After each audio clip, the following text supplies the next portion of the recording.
매일 아침 눈을 뜨면서 생각합니다. 오늘도 살았구나. 어떻게든 버티자. 시도 때도 없이 찾아와 사람을 미치게 만드는 통증. 애들과 대화도 못할 만큼 가쁜 호흡.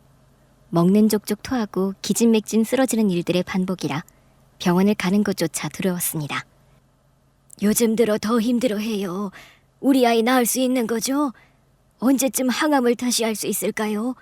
제가 암에 좋다는 건 미국에서도 공수를 해서 다 먹이고 있어요. 괜찮아지고 있는 거죠? 아시다시피 이진주님은 자궁에서 전이된 암이 방광과 직장, 폐까지 전이가 된 상태입니다. 항암제 신약 임상실험까지 해봤는데 전혀 반응이 없고 환자의 면역력도 전반적으로 안 좋아서 더 이상 항암 치료나 방사선 치료가 의미가 없는 단계에 온 것 같습니다.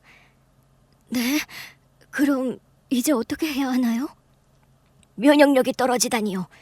항암에 좋은 건 죄다 먹이고 있는데 말도 안 돼요. 결과가 잘못된 거 아니에요? 이런 말씀을 드리게 돼서 안타깝지만 이제 환자분이나 가족들도 마음의 준비를 하셔야 할 것 같습니다. 마음의 준비요? 저 얼마나 살 수 있나요? 진행 상태가 지금처럼 계속된다면 빠르면 수주, 길면 수개월이 될 수도. 말도 안 돼요. 우리 아이 낳을 수 있다고 했어요. 분명히 낳아서 아이도 낳을 수 있다고. 어머니, 제발 그만하세요. 아마 통증이 더 심해질 수 있으니 진통제 처방해드리겠습니다. 어느 정도 예상은 했지만 막상 선생님께 직접 듣고 나니 숨 쉴 때마다 바늘로 찌르는 것 같이 아프던 골반 통증도 무감각하게 느껴졌습니다. 집으로 돌아오는 내내 처음부터 병원을 잘못 골랐다. 돌팔이 의사에서 이렇게 됐다며 분노에 찬 이야기를 쏟아내시던 어머님께선 집에 도착해서도 분을 사귀지 못한 채 한참 씩씩거리셨습니다. 어머님, 이제 진정하세요. 내가 이럴 때가 아니야. 어머님은 갑자기 방으로 들어가셔선 한참 후 작은 가방 하나를 챙겨 나오셨습니다. 일주일만 시간을 다오. 잃어버린 내 손주 내가 꼭 찾아오마. 잃어버린 손주라니. 우리 애들 말고 잃어버린 손주가 있다니. 너무 충격을 받아서 정신을 잠시 놓으신 건지 대체 무슨 말을 하는지 이해할 수가 없었습니다. 어머니, 어디 가세요? 네? 다른 때 같았으면 내 움직임 하나에도 민감하게 반응했던 어머님인데 어디 가냐는 물음에도 대답도 하지 않고 나가버리는 게 너무 이상했습니다.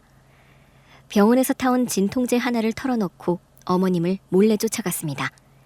제 몸 상태도 온전치 않아서 온몸이 바들바들 떨리고 식은땀을 흘리면서도 이를 악물고 따라갔습니다. 어머님의 차는 시내를 벗어나 한적한 시골을 향해 달리고 있었습니다. 손님, 앞차분이랑 무슨 사이세요? 그럴 일이 좀 있어서. 돈 좀 쓰러 가시는 것 같은데요? 아휴, 오늘 좀 시끄럽겠네. 여기서부터는 차가 못 들어가서 걸어가셔야 돼요. 택시기사가 내려준 곳은 산기슭에 허름한 한옥집이 있는 곳이었습니다.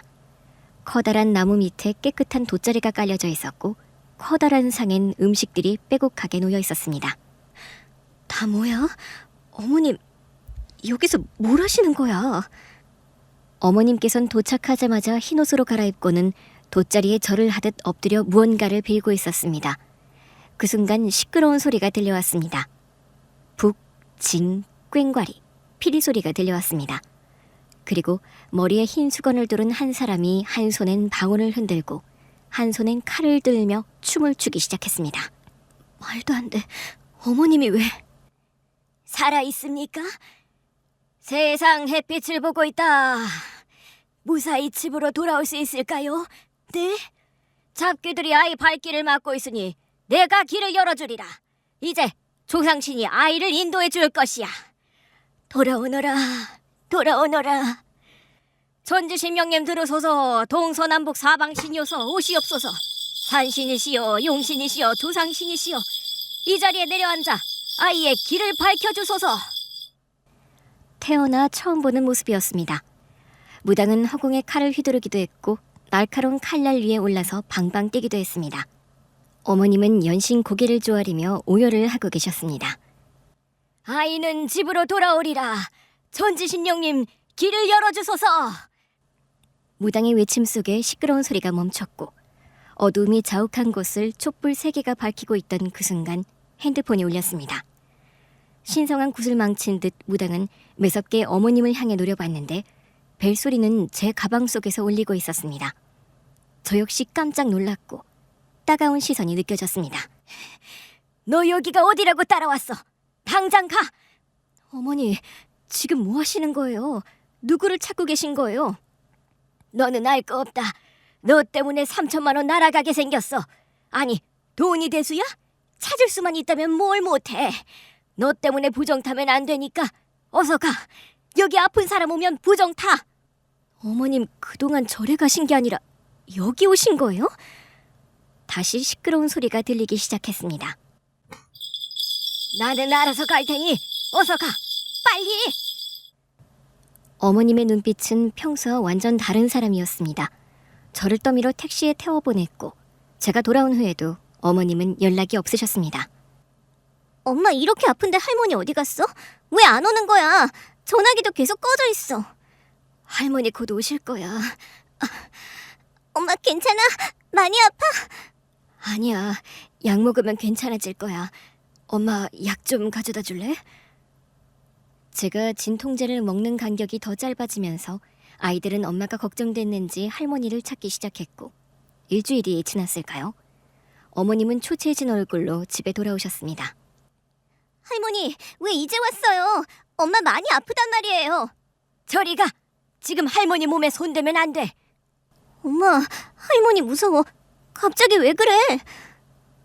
한없이 자상하신 할머니의 예민한 모습을 처음 본 아이들은 당황해했죠. 의사의 시한부 판정을 듣기 전까지만 해도 어머님은 저를 세상에 없는 며느리처럼 대해주셨기 때문에 저의 서러움이 더 컸던 것 같습니다. 먹기 싫어도 한 숟가락이라도 더 먹어. 악착같이 먹어야 치료를 받을 수 있어. 어머니, 진짜 못 먹겠어요. 그럼 이거라도 먹어봐. 이거 미국에 있는 친구한테 부탁해서 가져온 건데 항암에 그렇게 좋댄다.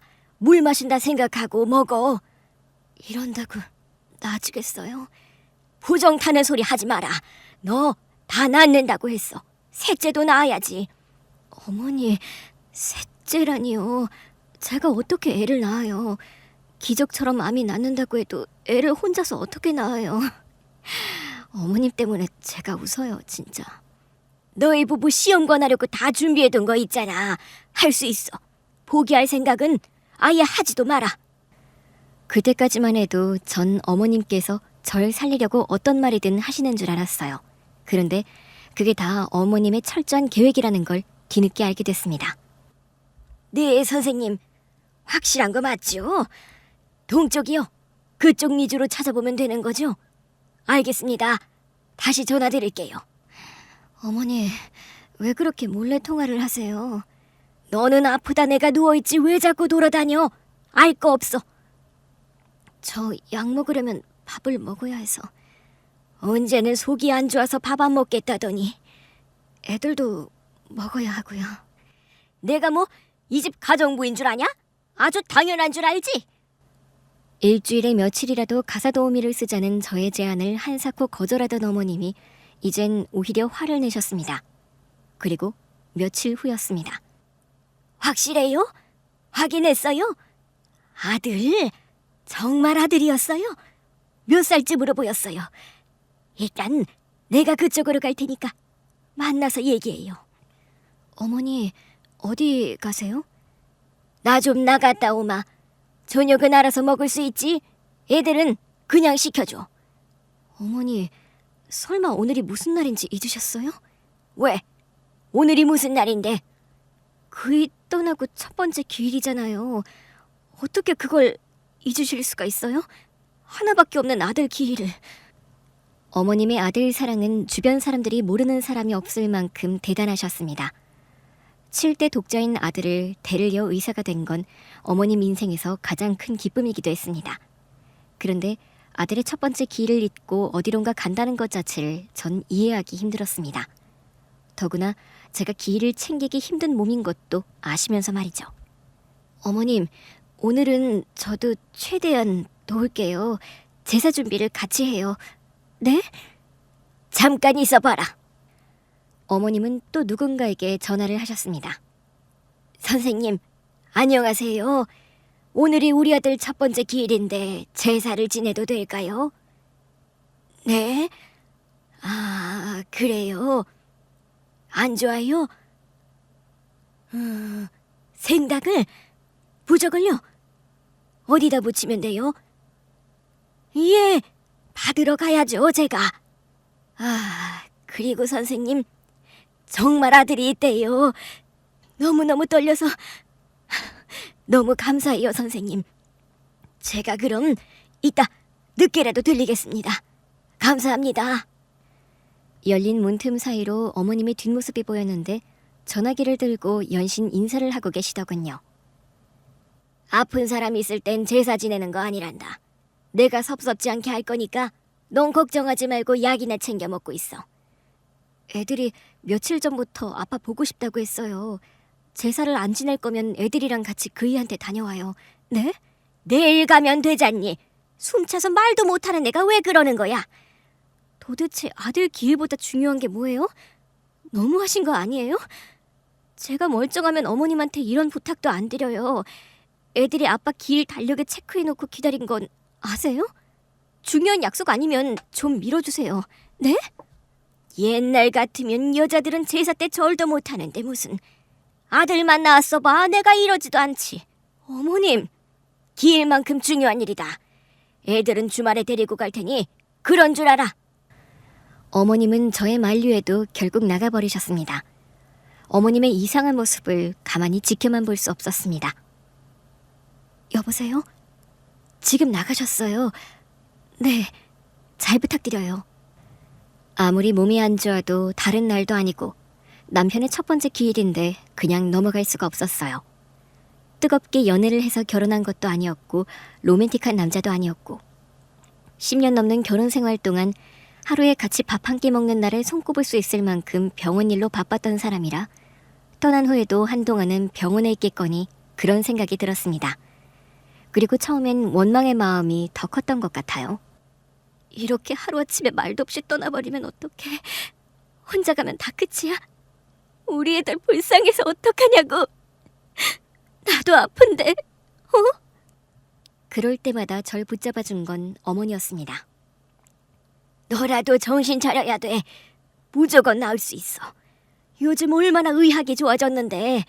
그러니까 약한 소리 하지 마. 어쩜 그래서 더 감동했는지도 모릅니다. 평소엔 아들밖에 모르셨거든요. 7대 독자였으니 당연히 귀했겠죠. 저한테도 늘 아들이 있어야 한다고 입이 닳도록 말씀하셨어요. 첫 아이를 낳았을 때도 첫 딸은 살림 미천이라고 하니까 그래도 아들은 있어야지. 너는 나 같은 시어머니 만난 거 복인 줄 알아. 우리 시어머니는 맨날 아들 낳아야 된다고 보약 먹이지 부적 써오지. 나처럼 부담 안 주는 시어머니가 어디 있니? 말은 그렇게 하셨지만 어머니도 꽤 부담을 주셨어요. 몸이 약해 둘째를 갖기도 부담스러웠지만 워낙 아들을 바라시는 것 같아 둘째도 낳았는데 둘째도 딸이 태어나자 병원에서 하신 첫마디를 잊을 수가 없습니다. 요즘은 하루라도 젊을 때 좋은 난자로 아이 낳으려고 냉동시킨다며? 너도 회복하고 난자 냉동시키자. 시험관 하면 아들 낳을 확률이 높다더라. 아들 쌍둥이면 얼마나 좋아. 마취도 안 풀려서 걷지도 못하는 저한테 냉동 난자라니 기가 막혔습니다. 처음엔 그냥 하시는 말씀이려니 생각했는데 진심이셨어요. 병원 일로 바쁜 남편의 등까지 떠밀어 지인분의 병원에 직접 예약까지 해주셔서 어쩔 수 없이 시험관까지 했습니다.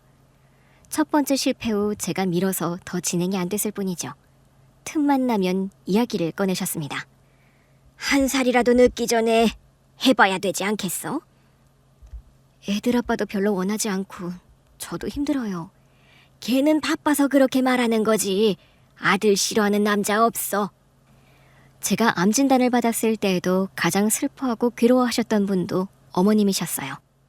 왜 하필 자궁암이야? 왜 하필?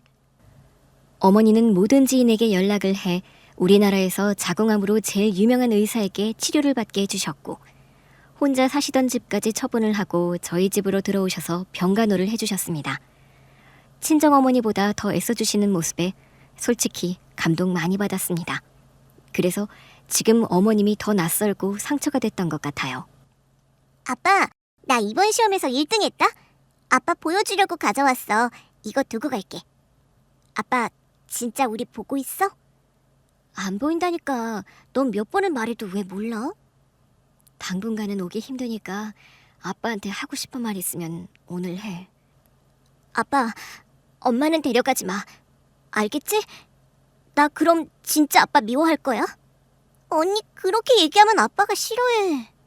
그래, 아빠가 섭섭하겠다. 엄마까지 없으면 우리 고아되잖아. 진짜 싫단 말이야. 제가 진짜... 아빠, 언니가 아빠 보고 싶어서 그런 거야. 며칠 전에도 아빠 보고 싶다고 혼자 오는 거 내가 봤어. 그러니까 아빠가 이해해. 언니한테 가봐. 안 그래도 애들을 잘 케어해주지 못해 미안했는데 저까지 떠날까봐 걱정하는 애들을 보니 더 속상했습니다. 이제 좀 편해? 무뚝뚝한 남자가 뭐가 좋다고 결혼을 해서.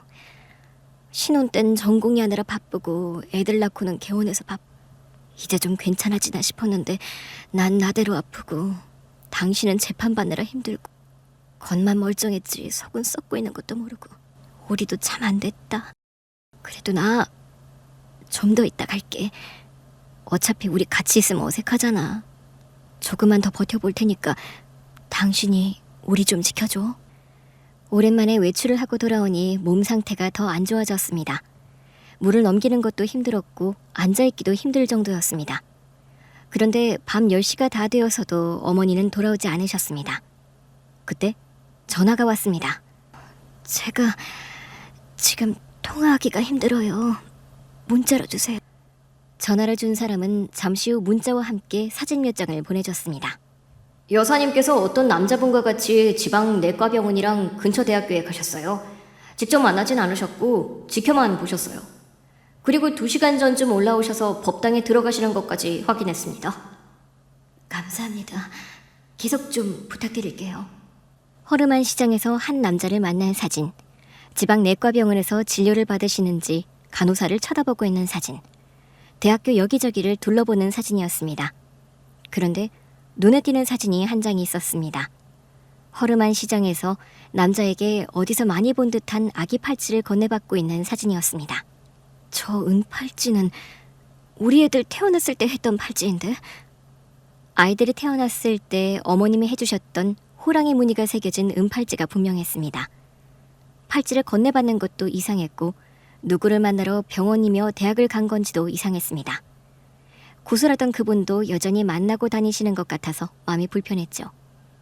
12시가 다 되어서야 집에 돌아오신 어머니는 아무런 말씀도 하지 않으셨고 오자마자 현관문 입구에 노란 부적 하나를 붙이셨습니다. 어머니, 저게 뭐예요? 넌 몰라도 된다. 저런 것도 다 비싼 돈 주고 받는 거 아니에요? 안 그러시더니 왜 자꾸 그러세요? 누구는 이러고 싶어서 그런 줄 알아? 재수가 없어서 그런지 이놈의 집안에 우환만 줄줄이 생기니 뭐라도 해야 할 거 아니냐? 가만히 보고 있어? 그런다고 뭐가 달라져요? 내가 옛날부터 그랬지. 입이 방정이라고. 네가 말을 그렇게 하니까 될 일도 안 되는 거야. 나을 수 있다, 완치된다. 그렇게 말하라고 수십 번 말해도 귓등으로 듣더니 그래. 몇 달 못 산다는 말들이니 속이 시원하냐? 어머니, 어떻게 그렇게 심한 말씀을 하세요? 죽고 싶은 사람이 세상에 어디 있어요? 아우, 피곤하다. 효과가 있는지 없는지는 두고 보면 알 거 아니냐. 본인도 아차 싶었는지 급하게 방으로 들어가시더군요. 그때 제 눈에 들어온 건 어머님의 가방이었습니다. 해나야, 해나야? 할머니 가방 좀 엄마한테 갖다 줄래? 엄마, 왜 그렇게 작게 말해? 할머니 주무시니까. 가방을 들 힘조차 없어 해나에게 부탁해 어머니의 가방을 열어봤습니다. 그 안에는 작은 지퍼팩 2개와 명함 1장이 들어있었습니다. 우리 애들 거랑 똑같은 팔찌만. 이 머리카락들은 뭐지? 내과병원 수간호사 이지은? 낯익은 팔찌와 처음 보는 사람의 명함, 그리고 머리카락 몇 가닥. 도대체 어머님이 이걸 왜 가지고 계신지 알 수가 없었습니다. 그런데 직감적으로 머리카락 하나를 빼둬야겠다는 생각이 들었습니다. 어머님이 나오시기 전에 급하게 빼서 제 약봉지 안에 넣었습니다. 내 가방 어디 있어? 내 가방. 너 왜 남의 가방을 갖고 있어? 땅에 떨어져 있어서 올려둔 거예요. 이리 줘. 어머님은 황급하게 가방을 가져갔습니다. 전화번호까지 외우지 못했지만 다행히 병원과 간호사의 이름은 외워서 핸드폰에 기록을 해뒀습니다. 오늘 너 병원 가는 날이지? 오늘 중요한 약속이 있어서 사부인한테 부탁을 해뒀으니 사부인이랑 다녀와. 어머니의 외출은 잦아졌고 매번 따라가던 제 진료도 같이 가지 못하셨습니다. 오히려 다행이다 싶었습니다. 어머님이 없으면 더 편하게 확인할 수 있을 것 같았거든요. 진행 속도가 더 빨라지는 것 같습니다. 이제는 남은 시간 동안 최대한 환자분께서 통증을 줄이면서 편안하게 지낼 수 있는데 중점을 주는 게 현실적인 방법이 아닐까 싶습니다. 또 한 번 무너져 내리는 마음을 부여잡고 저도 천천히 준비를 해야겠다는 생각이 들었습니다. 어머님 가방 속에 들어있던 머리카락에 대한 검사 의뢰를 했고 저희 집에 여러 일을 맡아준 변호사분도 만났습니다. 제가 직접 처리해야만 마음이 편할 것 같았거든요. 저희 시어머님이 이분을 만나러 가셨나 봐요. 저 대신 이분을 좀 만나서 제 연락처를 전해주세요. 한번 뵙고 싶다고 꼭 전해주세요. 직접 찾아갈 수 없었기 때문에 대신 부탁을 했습니다. 그런데 만나고 싶지 않다는 거절의 뜻을 전해들었습니다. 사실 저도 이분과 어머님이 어떤 인연이 있는지, 왜 찾고 있는지 저도 정확히 모르기 때문에 계속 만나자고 부탁을 할 수도 없었습니다. 그런데 며칠 후 병원으로부터 등기가 도착했습니다. DNA 분석 결과 피검자와 조모 사이의 조손 관계 가능성은 99% 이상으로 확인되었습니다. 조손 관계? 이 머리카락이 동훈 씨 아들이라고? 믿을 수 없었습니다. 남편에게 아들이 있었다니. 이 아이는 도대체 누구고 어머님은 이 아이를 어떻게 알게 됐는지, 남편은 이 사실을 알고 있었는지, 알고도 그 긴 세월 동안 저를 속인 건지 너무 기가 막혔습니다. 어떤 게 진실이라고 해도 어머님이나 남편에 대한 배신감이 치밀어 올라 가만히 있을 수가 없었습니다. 현관문에 붙어있는 부적부터 떼서 찢어버렸습니다. 온몸에 통증이 찾아와 견딜 수가 없었지만 그 통증은 배신감을 이기지 못했습니다. 여보세요? 어머님이 갔던 대학교가 어디예요? 그때 누굴 만났는지 혹시 기억하세요? 그 대학생을 좀 찾아주세요. 최대한 빨리요. 전 아이부터 찾아야겠다는 생각이 들었습니다. 얼마 후 어머님께서 기분 좋은 표정으로 들어오셨습니다. 어머님은 며느리가 다 죽어가는데도 기분이 좋아 보이시네요. 너 내가 그렇게 말하지 말라고 했지. 하여튼 넌 그 입 때문에. 아휴, 말을 말아야지. 이거 뭐야? 누가 이랬어? 제가 기분 나빠서 찢어버렸어요. 애들 보는데 그런 거 붙이지 마세요. 너 이게 얼마짜리인 줄 알고나 그래? 미쳤어? 내가 진짜... 어머님, 돈이 그렇게 남아두세요? 노후 책임져줄 아들 며느리도 이제 없는데 지금부터라도 노후 자금 모으세요. 이런 쓸데없는 데 돈 쓰지 마시고요. 얘, 너 정신이 어떻게 됐니? 어디서 버르장머리 없게 뭐 하는 짓이야? 이렇게 바락바락 대들면서 얘기하는 거 보니 그동안 아프다고 했던 거 다 연기였니? 기운 없어 말도 못하겠다며? 지금 제가 제정신일 수 있겠어요? 이거 어떻게 설명하실 거예요? 뭘 설명하라는 거야? 어머님이 보시면 알 거 아니에요. 너 어떻게 이걸... 어머님은 눈이 휘둥그레지면서 깜짝 놀라 말을 잇지 못했습니다. 그런데 그것도 잠시였죠. 너 그동안 내 뒷조사하고 다녔니? 10길 물속은 알아도 한 길 사람 속은 모른다더니 그동안 감쪽같이 나를 속이고 살았니? 저를 속인 건 동훈 씨랑 어머님이셨어요. 우린 속인 적 없어. 이걸 보시고도 이렇게 당당하실 수 있는 거예요? 저는 죽으림을 다하고 있었습니다. 자궁암 진단을 받을 때도, 의료석으로 재판을 받던 남편이 심장마비로 하루아침에 세상을 떠났을 때에도, 남은 시간이 몇 달밖에 되지 않는다는 시한부 판정을 받았을 때에도 이보다 충격적이진 않았습니다. 그런데 지금은 그동안 살아온 제 인생 모두가 부정당한 느낌이었습니다. 동훈이도 나도 널 속인 적 없어. 오히려 우리가 속았던 거지. 근데 얼마나 다행이니? 7대 독자인 아들이 그렇게 허망하게 떠나고 하나뿐인 며느리는 되리지도 못했는데 하늘에서 손자가 떡하니 떨어졌어. 우리가 절을 해도 모자랄 일이야. 안 그러니? 너 가고 애들 보살펴준 오빠가 생겼는데 이보다 좋은 일이 어디 있니? 우리가 같이 가서 절이라도 해야 할 판이야. 안 그래도 어떻게 얘기해야 되나 했는데 너가 다 알았으니 오히려 잘 됐다. 이왕 이렇게 된 거 같이 찾아가서 우리가 빌자. 오늘이라도 가자. 어? 어머님, 지금 자존심이 대수야? 전 재산을 다 갖다 줘도 우리가 할 말 없는 입장이야. 정말 저를 죽일 작정이세요? 너 잘 생각해봐라. 80 넘은 내가 살면 얼마나 사니? 그럼 네 딸들은 누가 보살펴주니? 저 어린 것들을 누가 지켜줘? 핏줄은 당기는 법이야. 핏줄이라고요? 우리 애들이랑 아무 상관없는 사람이에요. 동훈이 핏줄인데 왜 아무 상관이 없어? 너 같이 가서 빌 거 아니면 방해나 하지 마. 허튼 짓 벌이면 정말 내가 가만히 안 있을 거야. 알겠어? 그날의 기억은 이것이 전부였습니다. 너무 큰 충격으로 제가 버티지 못하고 기절을 했고 저는 병원으로 이송이 됐습니다. 남은 시간이 얼마밖에 남지 않은 시한부 인생이지만 더 살고 싶은 생각도 없었습니다. 근데 막상 죽고 나서 남편을 만나고 싶지도 않았습니다. 살고 싶지도 않은데 죽고 싶지도 않은 이 기막힌 상황이 진짜 제 현실이라니. 우리 애들만 불쌍했습니다. 모든 의욕을 잃은 채 며칠을 보내고 있는데 병실로 누군가 찾아왔습니다. 안녕하세요. 정현수라고 합니다.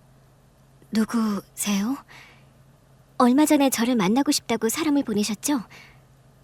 그 간호사분... 김동훈 씨 아내분이라고 들었습니다. 몸은 괜찮으세요? 보시다시피 좋진 않아요. 동훈 씨를 알면 혹시... 죽을 때까지 볼 일 없으실 거라고 큰 소리를 치시던 김동훈 씨 어머님이 어떻게 아셨는지 절 찾아오셨더군요. 그럼 아드님이... 명확하게 말씀을 드려야 할 것 같아서 왔습니다.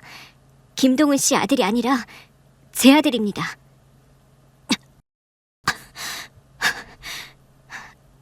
괜찮으세요? 고개를 조금만 세워주세요. 코로 천천히 들이마시고 입을 오므리고 내쉬세요. 천천히. 네, 잘하고 계세요. 간호사 불러드릴게요. 잠깐만요.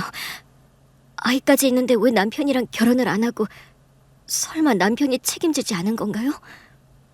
이제와 그게 뭐가 중요하죠? 나한테는 중요해요. 나를 속인 것도 치가 떨리지만 그렇게 비정한 사람이라면 더 용서가 안 될 것 같아서. 그런 것 때문이라면 걱정 안 하셔도 돼요. 동훈 씨도 몰랐습니다. 아무도 몰랐습니다. 뭐라고요? 그때 제 형편이 어려워 은팔찌만 전당포에 팔지 않았더라면 영원히 비밀을 지킬 수 있었을 텐데 은팔찌 하나로 이렇게 시끄러워질 줄은 생각도 못했네요. 그녀는 죽을 때까지 누구에게도 말하고 싶지 않았다던 이야기를 저에게 해주었습니다. 간호사로 처음 취업한 해 같은 병원에서 인턴으로 근무하던 남편을 만나게 됐다고 합니다. 당시만 해도 의사와 간호사의 연애를 보는 시선은 그리 곱지 않았을 때였죠. 나 레지던트 합격하면 결혼하자. 어? 집에서 허락하실까? 우리 엄마 아빠는 지금까지 내가 하는 거 반대한 적이 없어. 우리 부모님은 빨리 결혼해서 아이 낳는 걸 제일 원하시는데 전공이 되는 것보다 아마 그걸 더 바라실걸? 7대 독자였던 남편은 어릴 적부터 빨리 결혼을 해서 안정된 가정을 꾸리고 아이를 낳아야 한다는 신념이 강했다고 합니다. 병원 사람들의 눈을 피해 연애를 시작하고 10년 후가 지났을 무렵 두 사람에겐 아이가 생겼다고 합니다. 어떡하지? 그러니까 내가 조심하자고 했잖아. 레지던트 시험도 준비해야 하는데. 그러게, 내가 너무 방심했나? 근데 어차피 우리 결혼하기로 했잖아. 시기가 조금 당겨진 거라 생각하자. 어? 아직 나도 수련을 더 해야 되는데 어떡해. 그렇다고 생긴 아이를 어떡해. 인사드리자. 어? 난 몰라. 이제 병원에다가는 뭐라고 얘기해. 그건 나중에 걱정하고 일단 부모님한테 인사부터 드리자. 어린 나이 레지던트 시험까지 앞두고 있는 상황에서 예상치 못한 임신이라니 두 사람은 당황했지만 아이를 낳기로 선택했고 부모님께 인사까지 드렸다고 합니다. 그때까지만 해도 남편은 반기진 않아도 반대하실 거라고 생각하지 못했다고 합니다. 물론 좋아하시진 않겠지. 엄마 아빠도. 아직 전공의도 아니니까. 근데 알잖아. 나 7대 독자인 거. 자손이 귀한 집안인데 싫어하진 않으실 거야. 너무 염려 마. 어쩌면 당장 병원 그만두고 퇴교하라고 하실지도 몰라. 난 그것도 싫어. 나 일 계속하고 싶단 말이야. 당연히 일해야지. 나도 자기도. 그리고 이건 우리 애기 선물. 이거 뭐야? 이거 나 첫돌 되던 때 받았던 은팔찌. 여기 호랑이 그려져 있는 거 보이지? 이게 장수하라고 새긴 거래.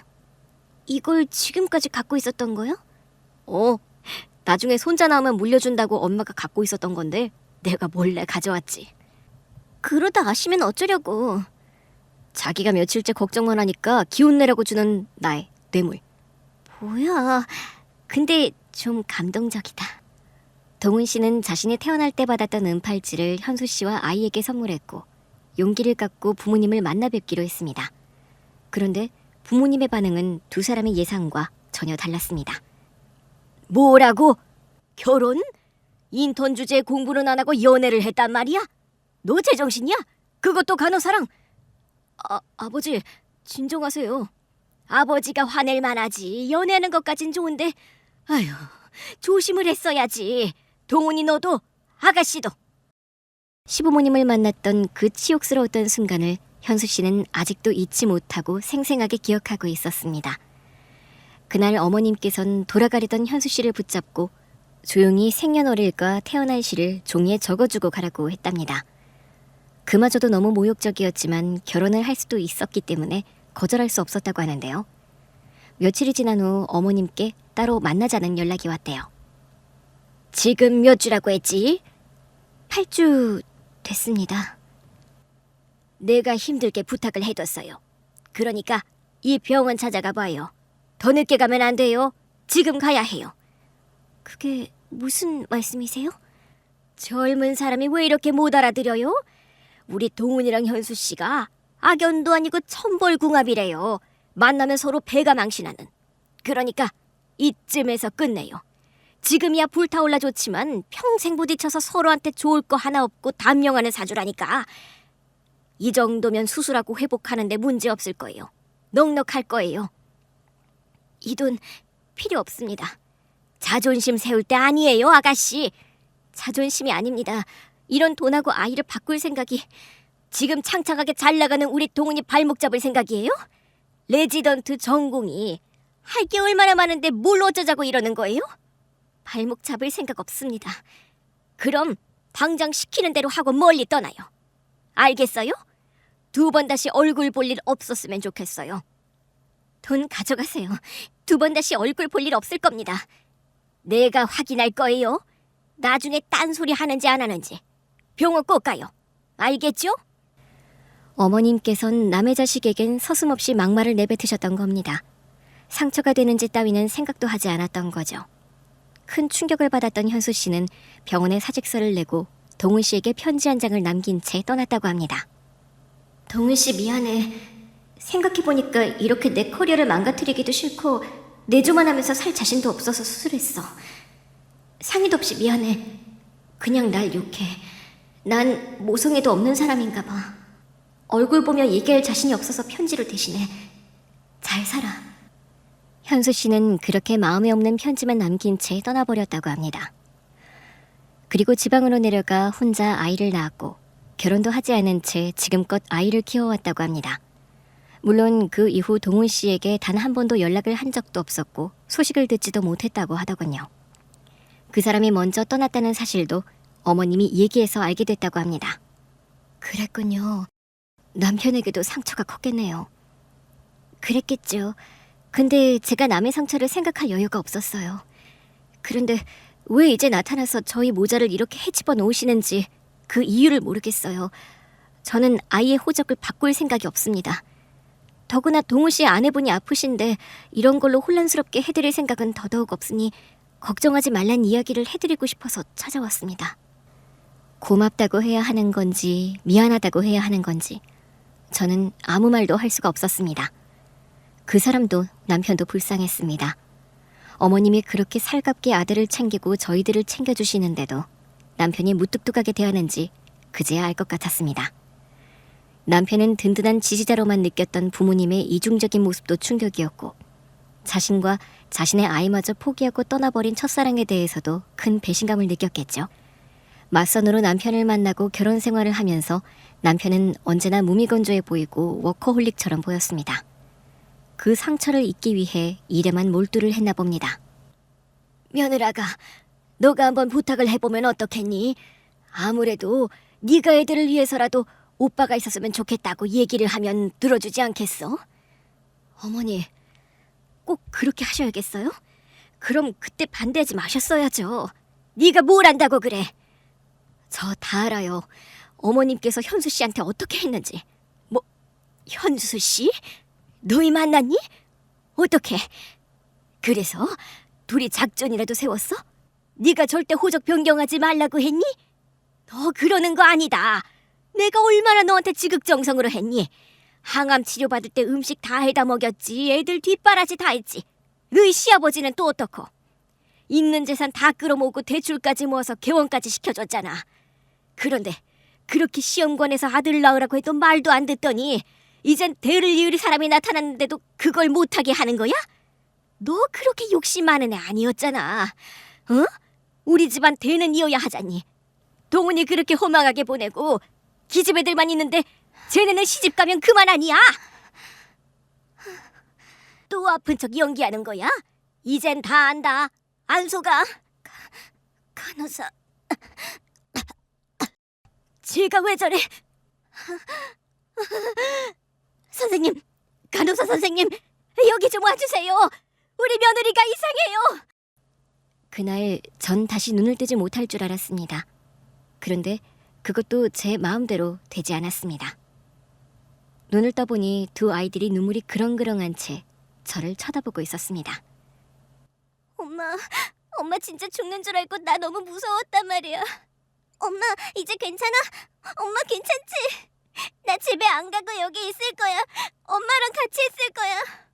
너는 꼭 그렇게 나를 나쁜 시어머니를 만들어야겠니? 정말. 엄마가 미안해. 엄마 괜찮으니까 얼른 집에 가. 병원에 오래 있으면 나쁜 균이 많아서 안 좋아. 알겠지? 싫어. 울지 말고. 그럼 엄마가 더 슬프잖아. 얼른 뚝. 우리 딸들이 씩씩해야 엄마도 힘을 내지. 알겠어. 엄마 안 올 테니까 아프면 안 돼. 알겠지? 엄마, 우리 내일 또 올게. 우는 아이들을 달래서 집에 보냈습니다. 그런데 아이들에게 전화가 왔습니다. 엄마, 할머니가 또 일주일 동안 어디 가신다고 가방 싸서 가셨어. 외할머니라도 오라고 하면 안 돼? 우리 무서워. 할머니가? 알았어. 이젠 어머님께 물어보지 않아도 어머님께서 어디에 가신 건지 알 것 같았습니다.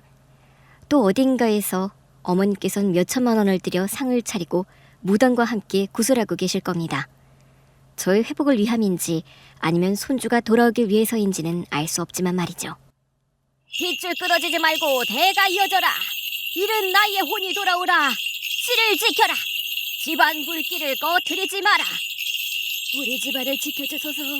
우리 손주를 돌려주소서. 신령님이여. 어머님은 전화도 받지 않으셨습니다. 어머님은 무슨 일이 있을 때마다 이렇게 누군가를 찾아가 인생의 모든 것들을 의지하고 물어보셨던 걸 너무 뒤늦게 알았습니다. 어쩌면 저와 남편의 결혼 역시 괜찮다는 이야기를 들었기 때문에 할 수 있었던 거겠죠. 구슬하고 나서 자신감이 생기셨는지 어머님은 또 현수 씨의 아들이 다니던 대학까지 찾아갔다고 합니다. 혹시 정이수? 네, 제가 정이수인데 누구세요?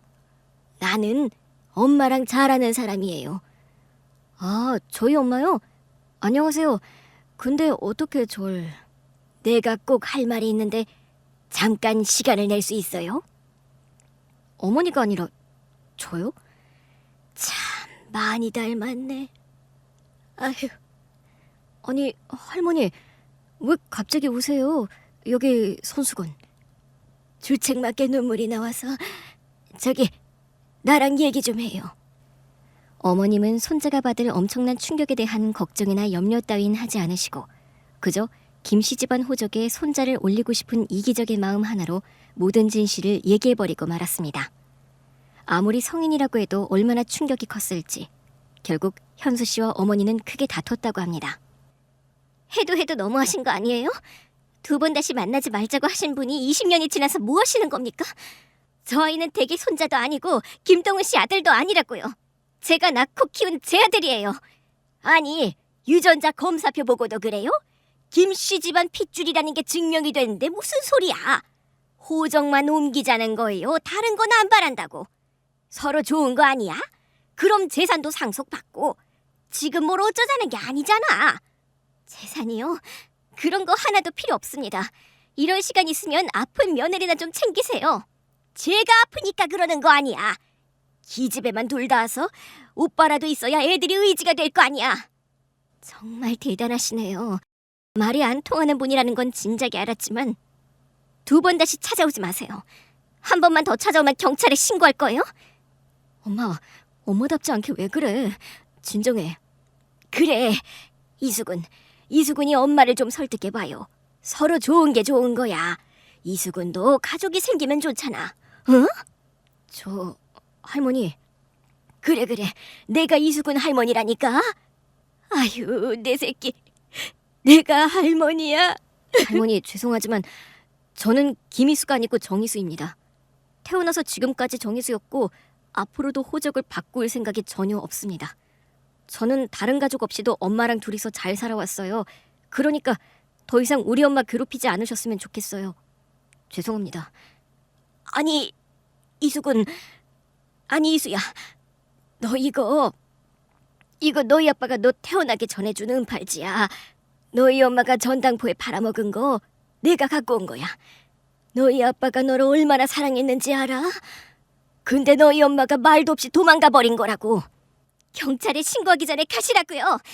할머니 그만하시고 돌아가 주세요. 네? 결국 현수 씨는 경찰을 불렀고 어머니께서는 경찰의 안내를 받은 후에야 집으로 돌아오셨습니다. 병원에서 퇴원 후 집에 와 있는 제 앞에서 현수 씨와 현수 씨 아들 원망을 끝없이 늘어놓으셨죠. 어머님, 그만하세요. 이제 포기하세요. 그 사람들도 그 사람들의 인생이 있잖아요. 너는 이게 남의 일 같니? 이게 다 우리 집안 일이야. 동훈이 일이라고. 어쩜 그렇게 생각 없이 말을 하니? 이 꼴을 보려고 내가 이 집에서 몇 년 동안 살았다니. 내가 바보지. 어머님은 분에 못 이겨 그 길로 짐을 싸서 집을 나가셨습니다. 전화도 하지 않으셨죠. 저도 어머님께 따로 연락을 드리진 않았습니다. 작은 아파트를 구해서 사신다는 이야기를 친척분을 통해 듣기만 했습니다. 여전히 산속에 오래 계신다는 말과 함께요. 더 이상 어머니를 설득할 힘이 남아있지 않았고 어머님과의 관계를 회복하고 싶지도 않았습니다. 그저 모든 게 순리대로 되기를 바랐습니다. 저에겐 마지막이 점점 찾아오고 있었기 때문에 저와 아이들에게 집중하며 시간을 보내기에도 시간은 모자랐습니다. 그런데 어느 날 누군가 찾아왔습니다. 누구세요? 정희수라고 하는데요. 엄청 멋진 오빠네. 정희수? 저희 왔어요. 어머 어떡해. 몸은 좀 괜찮아요? 현수 씨와 현수 씨 아들이 찾아온 겁니다. 어떻게 지내는지 걱정이 돼서. 잘 버티고 있어요. 이수예요? 네, 인사드려 이수야. 안녕하세요. 정희수입니다. 정말 잘생겼네요. 잘 키우셨어요. 이거 죽인데요. 제가 직접 만든 거예요. 냉장고에 두고 하나씩 꺼내 드시면 되거든요. 제가 알려드릴게요. 여기에요. 고마워. 뭐하러 죽까지 만들어 오셨어요. 안 그래도 되는데. 이수가 요리 전공이라 음식을 곧잘 만들어요. 입맛에 맞을진 모르겠지만 그래도 좋은 재료로 만든 거니까 꼭 챙겨 먹어요. 고마워요, 정말. 아, 그리고 제가 주사를 좀 가지고 왔어요. 면역 주사인데 좀 놔드릴게요. 이거 맞으면 그래도 좀 기운이 날 거예요. 사실 저와는 아무런 상관이 없는 두 사람인데 저를 위해서 멀리서 음식을 만들어 오고 주사까지 놔주다니 정말 눈물이 날 것 같았습니다. 비록 잘못된 인연이긴 하지만 이렇게도 따뜻한 감동을 줄 수 있구나 싶었습니다. 호적을 옮기는 일은 없을 거예요. 걱정하지 말아요. 전 상관없어요. 처음엔 모든 걸 속았다는 사실 때문에 견디지 못했는데 지금은 아니에요. 그 사람도 많이 미안했을 거예요. 지켜주지 못해서. 동훈 씨 어머님과 만나는 일은 없겠지만 이수가 종종 찾아와서 아이들이랑 밥도 챙겨주고 싶대요. 그래도 돼요? 어쩜 그렇게 속이 깊을까? 엄마보다는 낫죠? 그래주면 너무 고맙죠. 의지도 되고. 아이들은 이미 오빠에게 푹 빠져 있었습니다. 오빠에게 질문 세례를 퍼붓고 옆에서 떨어지질 않더군요. 어쩜 애들도 핏줄이라는 걸 알아서 그런 걸까요? 덕분에 저는 든든해졌습니다. 저 부탁이 하나 있어요. 이런 부탁해도 될지 모르겠는데. 네, 얘기해요. 동훈 씨도 많이 보고 싶어 할 것 같아서요. 네? 여기서 멀지 않은 곳에 있어요. 현수 씨가 이수랑 같이 가주면 좋겠는데 아직 마음의 준비가 안 됐다면 지금이 아니더라도 나중에라도 꼭 한번 가줘요. 네? 네, 그렇게 할게요. 어쩌면 두 사람을 가장 기다리고 있는 건 동훈 씨일 거란 생각이 들었어요. 갑자기 떠나버린 아이와 사랑하는 사람. 그래서 인생이 몸이 건조해지고 일에만 몰두하며 재미없게 산 그 사람의 인생도 어찌 보면 참 안 됐으니까요. 현수 씨와 이수는 아이들과 한참 시간을 보내고 다음에 또 오겠다며 돌아갔습니다. 모처럼 집안에 따뜻한 온기가 가득했던 것 같아요. 그날 전 변호사에게 연락을 했습니다. 정신을 잃기 전에 꼭 얘기를 해둬야 할 것 같아서 말이죠. 저 유언을 좀 바꾸려고 전화드렸어요. 상속자를 한 명 더 추가하려고 해요. 제 앞으로 된 재산은 아이들 앞으로 신탁회사가 관리해 주시면 되고요. 남편이 저한테 줬던 땅, 그건 정희수라는 사람에게 상속을 하려고요. 자세한 사항은 이번 주에 직접 오셔서 정리하시죠. 어머님은 어머님대로 살아가실 테니 저와 남편 아이들의 몫은 제가 잘 정리해주고 떠날 겁니다.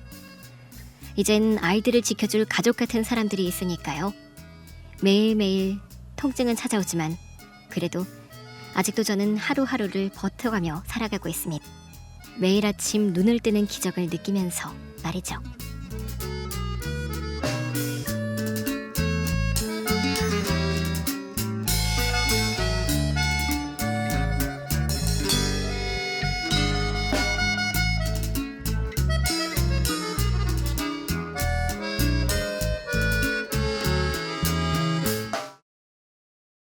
어서 오세요. 귀한 발걸음 해주셔서 정말 감사합니다. 와주셔서 정말 기뻐요. 눈부신 샹들리에 불빛 아래 꽃향기가 가득한 호텔 로비는 오늘의 주인공을 축하하러 온 손님들로 북적이고 있었습니다. 제 사랑스러운 아들 석훈이의 결혼식 날, 저는 가슴에 벅차오르는 감동을 애써 숨기며 환한 미소를 지었어요.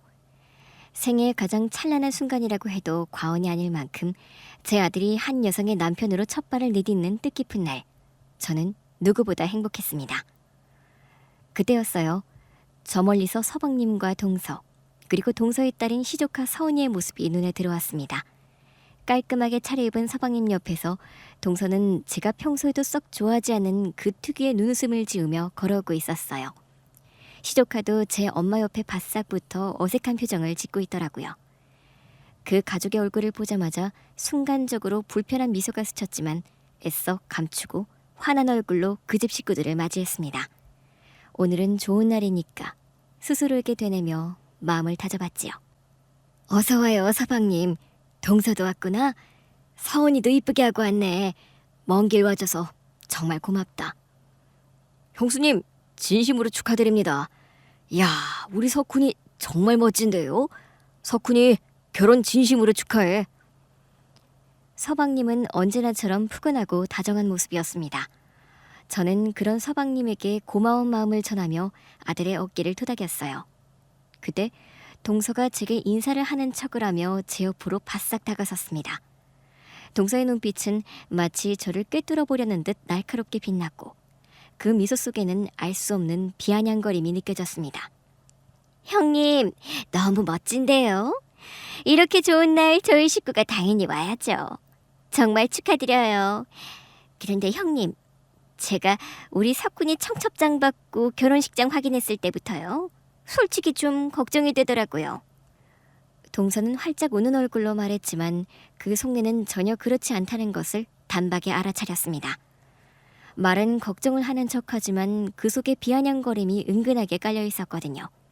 역시나 동서는 평소처럼 딱 그렇게 얄밉게 말을 하더라고요. 아니 글쎄, 공장 다니는 석훈이가 벌면 얼마나 벌었겠으며 그동안 돈을 모았다 한들을 얼마나 모았겠어요?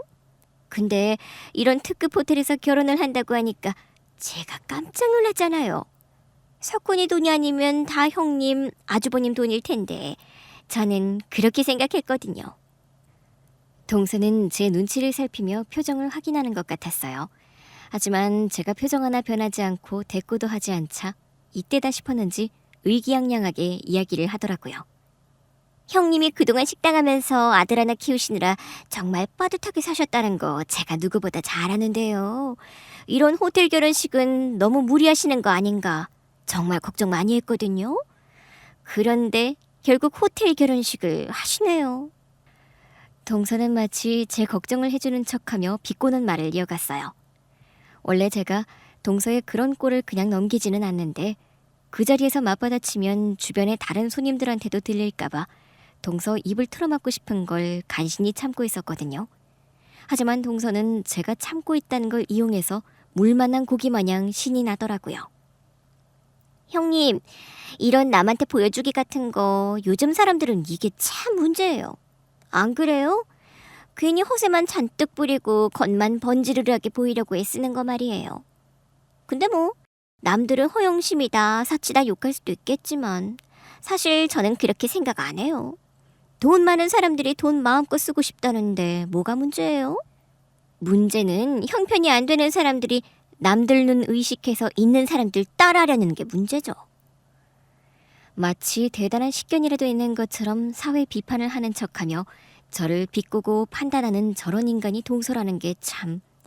제 안에서는 분노가 치밀어 올랐지만 결혼식이라는 좋은 날에 싸움을 벌이고 싶지 않아 겨우 참고 있었거든요.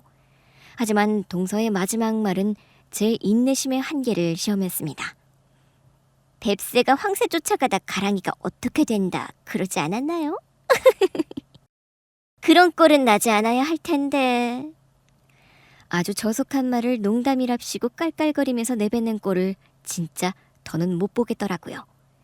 제 안에 인내심이 툭 하고 끊어지는 소리가 들리는 것 같았어요. 제가 그래도 손윗사람이라 지금껏 동서의 시기와 질투를 참고 넘어갔지만 제 아들의 결혼식 날까지 이렇게 속을 긁는 동서를 더 이상 용납할 수 없었습니다. 그게 무슨 소리야, 동서? 뭘 제대로 알지도 못하는 주제에 오늘이 어떤 날이라고 또 그 가벼운 주둥이를 나불거리고 그래? 평소에는 잘 쓰지 않는 표현을 써가면서 강력하게 맞받아치자 동서는 생각하지 못한 반응이라는 듯 순간적으로 눈을 크게 뜨더라고요. 형님, 주둥이라니요? 지금 그거 저한테 하신 말이에요? 제가 뭐 틀린 말 했나요? 누가 들어도 그렇게 생각할 거예요. 안 그래요? 식당 하는 형님네나 공장 다니는 공돌이 석훈이나 누가 봐도 쪼들리는 형편인데 호텔 결혼식이 가당키나 해요? 그래? 누가 들어도 그렇게 생각한다고? 나는 동서가 석훈이가 호텔 결혼식 하는 거 부럽고 배 아파서 베베 꼬는 걸로밖에 안 보이는데? 왜? 서은이 결혼할 때 호텔 결혼식 시키고 싶은데 못할까봐 그러는 거 아니야? 실실 미소를 지으며 비웃듯이 말을 하자 동서의 얼굴이 순간적으로 붉어졌어요. 질투가 아니라 걱정이었다는 건 순 거짓말이었지요. 그야말로 본심이 딱 들킨 거였습니다. 그리고 뭐 동서 부러우라고 내가 고작 그런 것 때문에 큰 돈을 썼을까? 미안한데 동서, 나는 그만큼 동서 신경 안 쓰거든. 동서, 우리 걱정하지 말고 동서 걱정이나 해. 내가 동서 속 좁은 걸 누구보다 잘 알긴 하지만 오늘 같은 날까지 쪼잘대는 걸 보니 참, 차라리 밴댕이 속이 동서보다 넓겠다. 저는 동서의 신경을 살살 긁었고 동서는 제 도발에 더욱 얼굴이 벌개졌어요. 정말 이런 싸움에 휘말리고 싶지는 않았지만 그날만큼은 동서의 도를 넘는 행동을 그냥 두고 볼 수가 없었거든요. 저는 동서의 얼굴을 똑바로 쳐다보며 확실하게 못을 박았습니다. 그리고 동서, 내가 정말 동서가 깜짝 놀랄 만한 이야기 하나 해줄까? 나는 이 호텔 결혼식 진행할 때 호텔에 호자도 안 꺼냈어. 아예 생각해 본 적도 없어. 진짜야, 맹세. 하늘에 맹세한다니까? 이 호텔에서 결혼식을 하자고 먼저 제안한 건 다 우리 며느리 의견이야. 그리고 더 중요한 거 하나 알려줄까? 결혼식 비용 말이야. 그것도 다 우리 며느리 사돈댁에서 부담하기로 한 거거든. 난 안 그래도 된다고 했는데 집을 우리 쪽에서 한다고 하니까 나머지는 다 신부 쪽에서 하는 게 맞다고 그러더라고. 누구랑 다르게 경우가 있는 집이라 그런지 아무튼 그렇게 됐어. 제 말을 들은 동서의 얼굴은 마치 백지장처럼 하얗게 질렸고 충격에 말을 잇지 못했습니다. 동서는 저를 향한 비난이 완전히 잘못되었고 말로 이기질 못한다는 사실을 쉽게 받아들이지 못하는 표정이었어요. 저는 시원하게 웃으며 동서에게 마지막 일격을 가했습니다. 그러니까 동서, 부러우면 부럽다고 말을 해. 그냥 괜히 걱정하는 척 위하는 척하지 말고. 동서 그 가식적인 미소 뒤에 숨어있는 시기의 질투는 누가 봐도 다 보인단 말이야. 쐐기를 박는 그 말에 동서는 아무런 반박도 하지 못하고 그저 입을 꾹 다문 채 뻣뻣하게 서 있었습니다. 정말 그 순간 속이 다 시원했어요. 그렇게 저와 동서 사이에 불꽃이 튀어 막 터질 듯한 긴장감이 흐르는데 곁에서 연신 불안한 눈빛으로 저희를 지켜보고 계시던 연로한 시어머니께서 황급히 다가오셨습니다. 저희 시어머니는 며느리들 사이에 묘한 기류를 알고 있었고 늘 중재하는 역할을 하셨거든요. 아이고, 얘들아, 지금 이게 다 무슨 소리들이냐? 좋은 날에 이게 무슨 추한 모습들이야? 동서지간이 이러고 있으면 지나가는 손님들이 뭐라고 하겠어? 괜한 소리들 그만해라. 시어머니께서는 제 쪽도 나무라셨지만 어머님 시선은 대부분 동서에게로 향해 있었어요. 특히 너, 둘째 너는 왜 좋은 날에 사람 속을 이렇게 긁냐? 아이고, 언제 철이 들 거야? 매번 똑같은 문제로 속을 이렇게 썩일래? 행동 좀 똑바로 하고 부끄러운 줄 알아야지. 시어머니의 꾸짖음에 동서의 얼굴은 더 창백해졌고 고개를 푹 숙인 채 아무런 말도 하지 못했습니다. 시어머니의 꾸지람이 주변 손님들에게까지 들리는 것이었는지 주변의 시선이 동서에게로 집중되는 것을 느꼈어요. 저는 속으로 고소하다고 생각하면서도 한편으로는 시어머니의 엄한 꾸지람에 동서가 깨달음을 얻고 더 나은 사람이 되기를 바랐습니다. 그렇게 시어머니는 따끔한 일침을 놓은 뒤 다른 손님들에게 인사를 하기 위해 잠시 자리를 뜨셨거든요. 그런데 그 틈을 타서 동서가 조용히 제 옆으로 바싹 다가와서 속삭이듯 이야기를 했습니다. 형님, 아까 한 말 있잖아요. 정말 며느리네 쪽에서 이 결혼식 비용을 다 부담하는 거예요? 진짜예요? 농담 아니고요? 동서는 여전히 제 말을 믿을 수 없다는 듯 조심스럽게 물었는데 동서의 눈빛은 의심으로 가득 차 있었습니다. 저는 씩 웃으며 여유 있게 대답을 했죠. 그럼 진짜지. 내가 이런 날 거짓말이라도 하겠어? 우리 사돈댁이 원래 재력가시거든. 이 호텔 결혼식쯤이야. 그분들한테는 새로 시작하는 애들한테 주는 작은 선물 정도 되는 것 같아. 그 말에 동서 입이 떡 벌어졌는데 엄청난 충격을 받은 것처럼 보였어요. 아, 정말요? 근데 며느리가 뭐 하는 사람이라고 했죠? 집이 잘 산다고요? 뭘 그렇게 궁금해해. 직접 가서 보면 될 것을. 신부 대기실에서 한창 사진 찍고 있을 건데 가서 우리 예쁜 며느리 얼굴 좀 보고 오던지. 저는 일부러 과장된 몸짓으로 동서를 자극했고 동서는 갑자기 눈을 반짝이며 급히 신부 대기실 쪽으로 달려갔습니다. 하지만 저의 며느리 얼굴을 보는 게 쉽지는 않았어요. 신부 대기실 앞은 신부에게 축하 인사를 건네려는 하객들, 사진을 찍으려는 지인들로 인사리내를 이루고 있었거든요. 수많은 하객들 사이에서 동서는 한참을 서성였습니다. 동서는 까치발을 뻗어 안을 들여다보려고 했었지만 북적이는 사람들 탓에 신부 대기실 안으로 들어가지도 못했고 결국 제 며느리의 얼굴을 확인하지 못했어요. 시간이 흘러 결혼식은 시작되었고 아름다운 행진곡이 연주되는 가운데 제 아들 석훈이가 늠름하게 걸어 들어왔습니다. 그리고 이어서 순백의 웨딩드레스를 입은 저희 며느리가 아버지의 손을 잡고 버진로드를 따라 천천히 걸어 들어오는데 정말이지 눈이 부시더라고요. 숨막히게 아름다운 모습에 저도 모르게 감탄사가 터져 나왔습니다. 그렇게 성스럽고 아름다운 결혼식이 성황리에 마무리되었고 식장을 가득 메우던 하객들은 피로 현장으로 향했습니다. 그런데 피로 현장에 가자마자 제 눈에 띄는 것은 안절부절 못하고 있는 동서의 모습이었어요. 마치 좌불안석이라도 되는 듯이 동서는 계속해서 주변을 두리번거리면서 불안한 표정을 숨기지 못하더라고요. 좀 전에 저한테 보인 그 여유만만하던 태도는 온데간데 없이 사라지고 뭔가에 쫓기는 사람처럼 보였습니다. 동서, 왜 그래? 어디 불편한 데 있어? 동서의 옆으로 다가가 조심스럽게 물었는데 동서는 제 질문을 제대로 듣지도 못하는 것 같았어요. 동서는 계속해서 피로 현장 입구를 쳐다보고 있었습니다. 저는 동서의 이런 행동이 너무나 의아했지만 더 이상 묻지 않았습니다. 뭐 그렇게까지 마음 깊이 챙겨줄 정도는 아니었으니까요. 그리고 드디어 이브드레스로 갈아입은 신부. 저희 사랑스러운 며느리와 제 아들이 피로 현장을 돌며 하객들에게 감사의 인사를 전하는 순간이 되었습니다. 화려하면서도 우아한 보랏빛 실크 드레스를 입은 며느리는 아들 석훈이의 손을 잡고 우아한 자태로 한 테이블씩 인사를 건네고 있었어요. 그런데 신랑 신부가 점차 가족들이 있는 테이블 쪽으로 다가오자 동서는 더욱 안절부절 못하기 시작했습니다.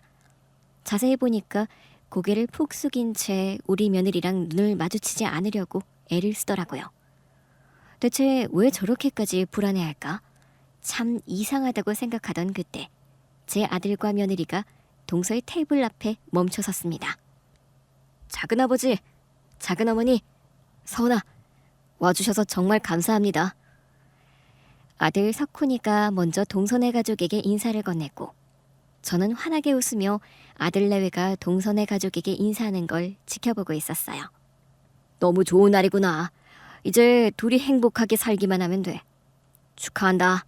축하해요. 감사합니다, 작은아버님.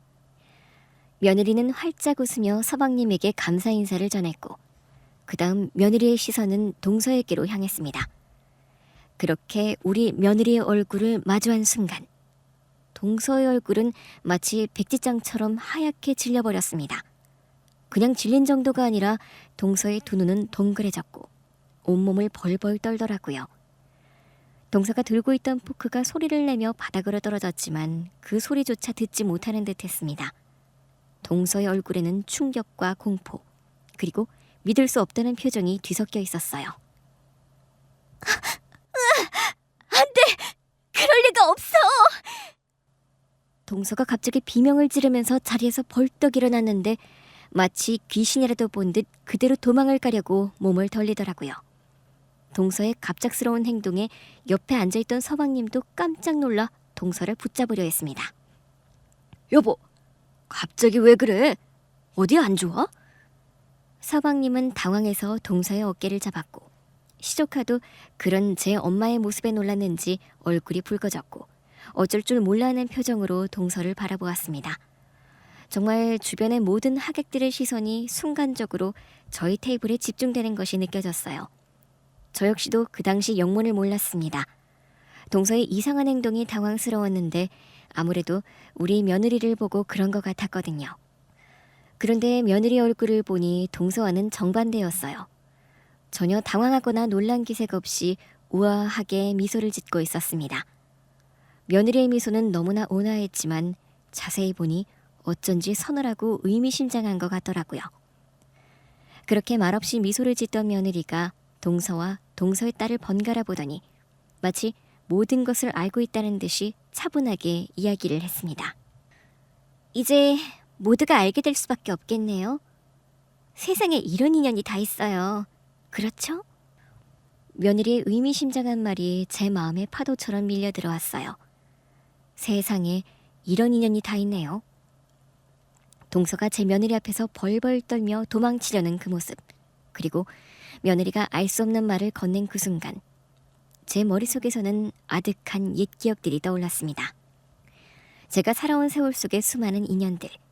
과연 우리 며느리가 말하는 인연이란 무엇을 의미하는 걸까요? 사실 저는 남들과는 조금 다른 삶을 살았습니다. 저에게는 부모님이 계시지 않았거든요. 아주 어릴 때 부모님을 여의고 저는 고아원에서 자랐어요.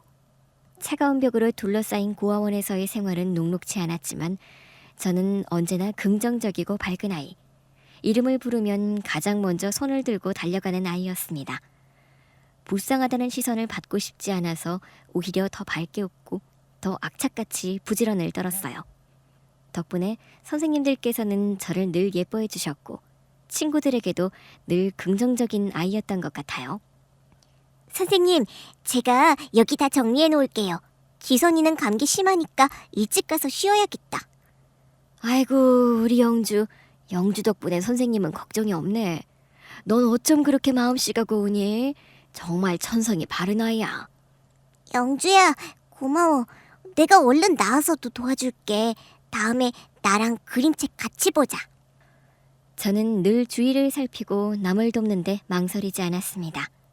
가진 것이 많지는 않지만 마음만은 언제나 가진 걸 나누려고 했어요. 정말 작은 것이라도 친구들과 함께 나누려 했고 힘들어하는 친구가 있으면 먼저 다가가 어깨를 토닥였습니다. 영주는 정말 어른스러워. 언제나 제 몫을 톡톡히 해내고 또래 친구들이랑 생각하는 깊이가 다르구나. 맞아요. 영주는 뭐든지 잘해. 영주 언니는 매일 우리 재워주고 아침에는 깨워주고 진짜 언니 같아. 어린 친구들은 저를 따랐고 저는 그런 아이들을 돌보는 것이 뿌듯하고 좋았습니다. 고아원에서 제가 받은 것은 물질적인 풍요가 아닌 서로에게 의지하며 살가는 법과 작은 것에도 감사할 줄 아는 마음이었어요. 저는 고아원 생활을 하면서도 나도 언젠가는 나만의 따뜻한 가정을 꾸리고 말 거야 라는 꿈을 키웠습니다. 누군가에게 의지하는 삶이 아닌 스스로 단단하게 서서 가정을 지키겠다는 다짐을 수없이 했던 것 같아요.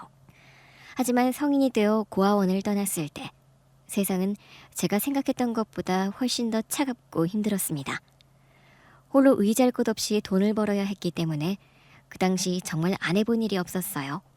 식당에서 설거지를 하고 공장에서 밤샘 작업을 하고 옷가게에서 점원으로 일하는 등 닥치는 대로 일하며 돈을 벌었습니다.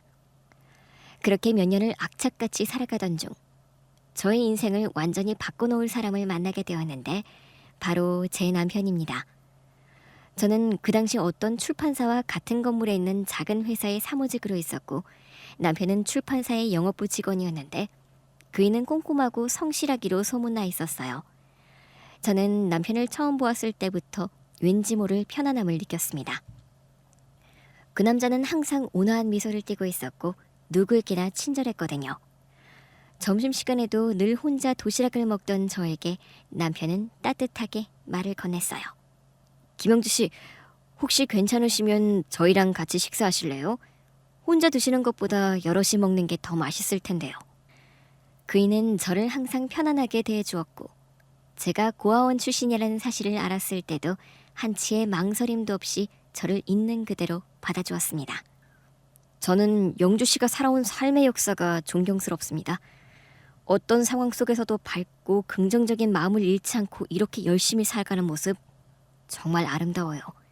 오히려 제가 영주 씨에게 배울 점이 더 많은 것 같네요. 남편은 저의 아픈 과거를 감싸 안아주었고 저는 그런 그의 진심에 감동했습니다.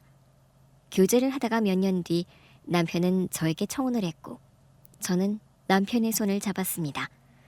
그 당시 아버님은 일찍이 돌아가시고 어머님 홀로 남편과 시동생을 키우셨다고 했거든요. 저는 결혼 전 시어머니께 조심스럽게 제가 고아원 출신이라는 사실을 말씀드렸어요. 솔직히 말씀드리면 걱정이 많았습니다. 혹시나 시어머니께서 편견을 가지실까봐 혹은 이 결혼은 안 된다며 반대하실까봐 노심초사했거든요. 하지만 시어머니의 반응은 저희 예상과 완전히 달랐어요. 어머님, 사실 제가 이렇게 말씀드려도 될지 모르겠습니다만 저는 부모님이 안 계십니다.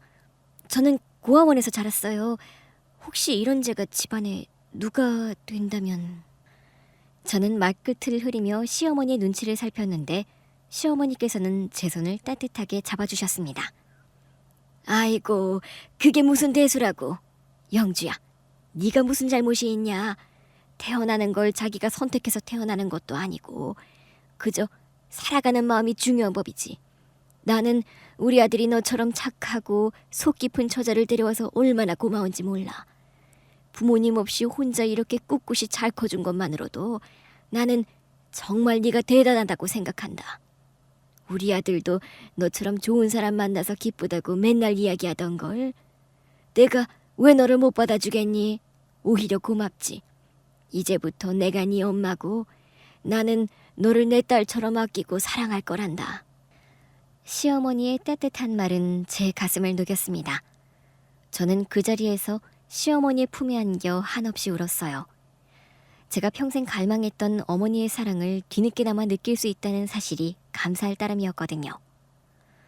시어머니는 부모가 없는 저에게 편견을 가진 것이 아니라 오히려 따뜻하게 품어주셨습니다. 그렇게 저는 좋은 시어머니와 좋은 남편을 만나 소박하지만 따뜻한 가정을 꾸렸어요. 저희 남편한테는 1살 터울의 남동생이 있었거든요. 어머님께서는 홀로 연년생 2 아들을 키우시느라 고생이 많으셨다고 했습니다. 도련님은 남편과는 조금 다른 성격으로 좀 더 외향적이고 자유분방한 편이었는데 그래도 형제간의 우애는 깊었습니다. 제가 결혼하고 3년 뒤 도련님도 결혼하게 되었고 저에게는 동서가 생겼습니다. 그런데 동서는 시댁 식구들 사이에서도 잘 사는 친정 집안에서 귀하게 자란 아가씨로 통했어요. 동서는 언제나 반듯하고 우아한 차림이었는데 약간 처음부터 그랬던 것 같아요. 말 한마디 한마디에 가식이 섞여 있다고 할까요? 겉으로는 저한테 형님 하면서 깍듯하게 형님 대우를 하는 척했지만 은연중에 제가 친정없이 고아로 자랐다는 사실을 들먹이며 저를 불쌍하게 여기는 동시에 무시하는 경향이 있었습니다. 동서네가 결혼하고 얼마 되지 않아서 저는 아들 석훈이를 낳았거든요. 시어머니는 손주를 본 것을 더없이 기뻐하셨어요. 그렇게 귀한 장손이 태어나자 시댁 식구들의 관심은 온통 제 아들 석훈이에게 쏠렸고 동서는 묘한 질투심을 내비치곤 했습니다. 그도 그럴 것이 저희 아들이 태어나고 3년 뒤 동서도 아이를 낳았는데 딸이었거든요. 시댁 식구들이 한자리에 모이는 날이면 동서는 늘 저를 비꼬고 무시하는 말을 던지곤 했습니다. 어느 설날 시댁의 가족이 모두 모였는데 덕담을 나누며 화기애애한 분위기 속에서 동서가 갑자기 뜬금없는 말을 했어요. 형님은 정말 좋으시겠어요. 다 가지셨으니 참 좋으시겠어요. 동서, 갑자기 무슨 소리야? 형님, 솔직히 부럽다는 말이에요. 저는 뭐 이렇게 시집와서 딸만 낳고 아들 가진 형님이 참 부럽네요. 저희 친정에서도 제가 딸만 낳았다고 엄청 걱정하시거든요. 형님은 대를 귀한 아드님을 낳으셨으니 어머님께도 더 예쁨 받으시고 세상이 참 편하실 것 같아요. 저처럼 쩔쩔맬 일은 없으실 테니 얼마나 편할까? 동서의 말을 들어보면 겉으로는 저를 칭찬하는 듯했지만 사실은 제가 운 좋게 아들을 낳아 시어머니께 사랑받는 고아라는 뜻이었습니다. 저는 그런 동서의 비아냥을 참지 않고 표정을 굳히며 바로 반격을 했어요. 동서 말대로 아들 낳고 시어머니께 사랑받는 건 감사할 일이지. 그런데 편하다는 말은 섣부르지 않아? 동서가 내 입장이 되어본 것도 아니잖아. 말 맞다나 동서처럼 고생 한번 안 해보고 온실속 화초처럼 자란 아가씨들이 편한 걸 최고로 알지. 나는 편히 살아본 적이 없어서 그런지 동서랑 생각하는 게 달라. 그리고 어머님께서는 아들 손주, 딸 손주 안 가리고 다 귀하다 하시는데 왜 동서 혼자 베베 꼬여가지고 그런 말을 하는지 모르겠네. 나 부럽다고 생각도 안 하잖아. 그 말에 동서의 얼굴이 순간적으로 굳었어요. 그래도 내가 손윗사람이고 아랫사람인 네가 나를 쉽게 볼 수 없는 존재라는 것을 명확히 했거든요. 그런데 곁에서 며느리들 간의 이야기를 듣고 계시던 시어머니께서 황급히 저희 사이에 끼어들어 말리셨습니다. 좋은 날에 이게 다 무슨 소리들이냐. 둘 다 그만하지 못해? 둘째야, 그만해라.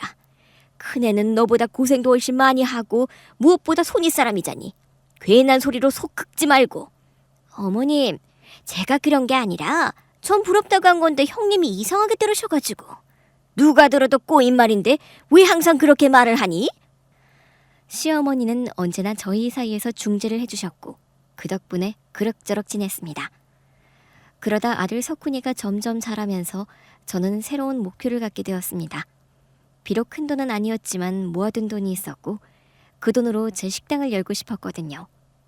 작은 국밥집이라도 좋으니 제 손으로 땀 흘려 일한 만큼 결실을 맺고 싶었어요. 남편에게 조심스럽게 제 꿈을 이야기하자 남편은 흔쾌히 지지해 주었습니다. 여보, 당신이 하고 싶은 일이라면 뭐든지 좋아. 당신은 워낙 손맛도 좋고 부지런하니 분명 잘 될 거야. 내가 옆에서 최선을 다해 도울게.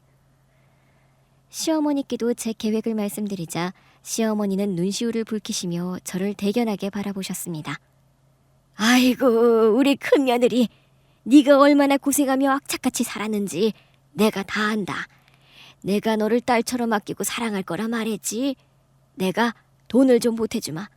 네가 모처럼 뭘 하겠다고 하는데 말릴 이유가 하등 없다. 시어머니께서는 제가 식당을 열 때 보증금으로 쓰라며 선뜻 목돈을 건네주셨습니다. 그렇게 시어머니의 도움과 남편의 든든한 응원 덕분에 저는 작은 국밥집 문을 열게 되었어요. 그렇게 꿈을 갖고 시작했지만 식당 일은 정말 고되었습니다. 새벽부터 일어나 시장을 보고 재료를 다듬고 끓여내고 손님들을 응대하는 일까지 모두 제가 했거든요. 온몸이 쑤시고 아팠지만 저는 행복했어요. 제 손으로 버는 돈이라는 게 얼마나 값진 것인지 알게 되었기 때문입니다. 그렇게 악착같이 일한 덕분인지 해가 지나 식당은 점차 자리를 잡아가기 시작했습니다. 단골 손님도 늘었고 입소문이 퍼지면서 저희 국밥집은 동네에서 제법 유명한 맛집이 되었어요. 형님은 배운 게 없으셔서 그런지 결국 식당이나 하시네요. 뭐 허구한 날 냄새나는 국밥이나 팔아서 돈을 벌어봤자 얼마나 벌겠어요. 이 세상은 학벌이 중요하고 인맥이 중요한데 형님은 어디 가서 명함 한 장 내밀 곳도 없으시죠? 하긴 식당 하는 사람이 무슨 명함이 필요했겠어요? 동서는 제가 식당을 시작하자 더욱 저를 무시하고 깔보는 말을 쏟아냈습니다. 마치 제가 배운 것이 없어 어쩔 수 없이 식당이나 한다는 듯이 비아냥거렸어요. 동서, 내가 어디 가서 명함을 못 내밀 수도 있지. 그런데 나는 이 식당에서 매일같이 손님들에게 내 마음을 담은 국밥을 대접하거든. 사람을 상대하는 일이 얼마나 값지고 보람 있는 일인지 아마 동서는 평생 모를 거야. 그렇게 국밥을 팔아 살림을 보탰고 세월이 흘러 제 아들 석훈이는 어느덧 늠름한 청년으로 성장했어요. 석훈이는 대학 진학 대신 일찍이 기술을 배우기 위해 대기업 공장에 취직을 했거든요. 남편은 아들의 선택을 존중해 주었고 저도 아들이 원하는 대로 지원해 주었습니다. 석훈이는 기술직으로 들어갔지만 성실함과 영특함 덕분에 설계랑 다른 분야까지 배우면서 빠르게 자리를 잡았어요. 우리 아들은 저와 남편의 자랑이었습니다. 우리 아들 정말 대견하다. 네가 가는 길이 가장 옳은 길이지. 아빠는 항상 우리 아들 응원해. 하지만 동서는 달랐습니다. 시댁 식구들이 모인 자리에서 동서는 석훈이의 직업을 깎아내렸거든요. 형님, 석훈이가 공장에 다닌다면서요? 아이고 형님, 대기업 공장이라봤자 공돌이는 공돌이지 뭘. 무슨 기술직이 어쩌고 저쩌고. 어디 가서 자랑할 만한 직업이랍시고 다른 사람들한테 뭐아마 대기업 다닌다 소리 하지 말라고 하세요. 듣는 내가 다 민망해 죽겠네. 남들이 사기친다고 오해라도 하면 어떡해요? 저는 동서의 비아냥거림에도 흔들리지 않았어요. 제 아들이 일찍 길을 정하고 땀 흘려서 정직하게 일하는 것이 무엇보다 값지다고 생각했거든요. 너는 말을 해도 꼭 그렇게 비아냥거려야만 직성이 풀리냐? 남의 자식 잘 되는 꼴은 죽어도 못 보지. 우리 석훈이처럼 성실하고 올바른 청년이 어디 있다고. 네가 뭘 안다고 그렇게 함부로 말하니? 어머님, 제가 뭘요. 전 그냥 현실을 이야기한 건데요. 맞잖아요. 뭐아마 기업 다닌다고 하면 남들이 오해한다니까요. 뭐아마 공장이라고 해야지. 제 아들은 동서의 말에도 불구하고 자신의 자리에서 최선을 다하며 성실하게 지냈고 마침내 사랑하는 사람을 만나 결혼을 하게 되었어요. 아들이 장성하여 결혼을 한다고 했을 때 저는 세상을 다 가진 기분이었습니다. 제 아들이 이렇게 멋진 청년으로 자라 배우자를 만나 가정을 이룬다는 사실이 너무나 자랑스러웠거든요. 그런데 우리 아들의 결혼 소식을 들은 동서는 그냥 넘어가질 않고 또 한마디를 하더라고요. 형님, 아이고, 그 나물에 그 밥이라고. 석훈이 결혼 상대도 설마 같은 공장 다니는 공순이에요? 정말 요즘 세상에 공돌이 공순이 커플이라니 대단하네. 동서의 비아냥거림에도 저는 그저 여유롭게 미소를 지으며 고개를 끄덕였어요. 동서는 제가 태연한 반응을 보이자 당황한 듯 했지만 저는 그 말에 일희일비하지 않았습니다. 동서가 생각하는 거랑 현실은 달랐으니까요. 그러는 사이 아들의 결혼식이 점점 코앞으로 다가왔고 저는 청첩장을 돌렸습니다. 청첩장에 써있는 결혼식장은 특급 호텔이었거든요. 그때부터 동서는 분수에 안 맞게 무리해서 결혼을 한다며 온갖 걱정하는 척을 했어요. 하지만 저는 개의치 않았습니다. 결혼식 비용의 대부분을 며느리네 측에서 부담하기로 했고 며느리 쪽이 만만치 않은 집안이었으니까요. 그렇게 대망의 결혼식 날이 되었는데 피로연에서 며느리의 얼굴을 마주한 동서가 얼굴이 하얗게 질려 벌벌 떨면서 도망을 가려고 했던 거였지요. 세상에, 이런 인연이 다 있네요. 그렇죠, 작은어머니. 그리고 서은이, 너도 나 기억하지? 며느리의 그 말은 우아했지만 동시에 냉기가 서려 있었습니다. 그런데 동서뿐 아니라 제 시조카 서은이까지 안다고? 며느리의 그 말에 시조카 서은이의 얼굴마저 굳어지는 것을 보며 솔직히 혼란스러웠어요. 도대체 며느리와 동선의 사이에서 무슨 일이 있었던 걸까요? 동선은 비명을 지르며 저희 아들 내외 앞에서 벗어나려 했지만 서방님에게 붙잡혔습니다. 여보, 정신 차려. 이게 다 무슨 난리야? 여기 사람들이 얼마나 많은데. 아니야. 이거다. 난 저 여자 모른다고. 동서는 서방님의 품에서 벗어나려고 발버둥을 쳤습니다. 동서의 눈은 공포에 질려 있었고 얼굴은 파랗게 질려 벌벌 떨고 있었어요. 결국 동서는 서방님의 손을 뿌리치고 피로 연장 바깥으로 뛰쳐나갔습니다. 정말 그야말로 동서의 갑작스러운 행동에 피로 연장의 시선이 집중되었어요. 하지만 며느리는 그런 동서의 모습을 지켜보더니 이내 다시 환하게 웃으며 다른 하객들에게 인사를 이어갔습니다. 서방님, 동서가 갑자기 왜 그러는 거예요? 혹시 어디가 많이 아픈가요? 얼굴이 너무 안 좋아 보여서요. 아니요, 어디가 아픈 건 아닌 것 같은데 저도 영문을 모르겠습니다. 제가 가서 좀 진정시켜보고 오겠습니다. 죄송합니다, 형수님. 좋은 날에. 서방님은 황급히 동서를 뒤쫓아 나갔습니다. 마침내 모든 테이블을 돌고 난 후 며느리가 조용히 제 곁으로 다가와 작은 목소리로 제 귀에 속삭였습니다. 어머님, 작은 어머니께서는 아마도 저를 보고 너무 놀라셨을 거예요. 서운하게 생각하지 마세요. 우리 새아가 대체 이게 어떻게 된 일인지 나는 도무지 이해가 안 가는구나. 동서가 왜 너를 보고 그렇게까지 놀라고 도망을 간 건지, 그리고 아까 서은이 이름은 왜 부른 거니? 너와 서은이가 혹시 아는 사이니? 며느리는 잠시 망설이는 듯하더니 이내 제 눈을 지그시 바라보며 천천히 입을 열었는데 며느리의 말은 제 예상을 훨씬 뛰어넘는 충격적인 진실이었습니다. 어머님, 사실 서은이와 저는 같은 고등학교를 다녔어요. 그리고 작은 어머니께서는 그 사실을 알고 계실 겁니다. 그때 아주 큰 사건이 있었거든요. 며느리의 말에 저는 정신이 아득해졌습니다. 같은 고등학교? 큰 사건? 설마는 불안감이 제 심장을 쥐어왔지만 며느리는 담담하게 그날의 일을 이야기했습니다. 사실 고등학교 시절에 서은이가 저를 많이 괴롭혔었어요. 그 때문에 저희 부모님께서 학교에 오셨던 적이 한두 번이 아니었거든요. 작은 어머니께서는 그때 서은이가 잘못한 것이 없다고 우기며 모든 것을 무마하려고 하셨지만 뜻대로 되지는 않았어요. 사실 저희 집이 당시 서은이네 집보다 훨씬 잘 살았고 저희 어머니께서 학부모님들 사이에서 영향력이 있던 분이라 물론 그게 중요한 건 아니죠. 그런 뒷배경이 없다 하더라도 잘못한 사람은 마땅히 그에 맞는 벌을 받아야 하잖아요. 저는 그냥 피해자였어요. 그때 작은 어머님을 저도 배웠었고요. 시간이 많이 지났는데 참 그대로이시네요. 며느리의 이야기를 듣는데 망치로 머리를 맞은 것 같았습니다.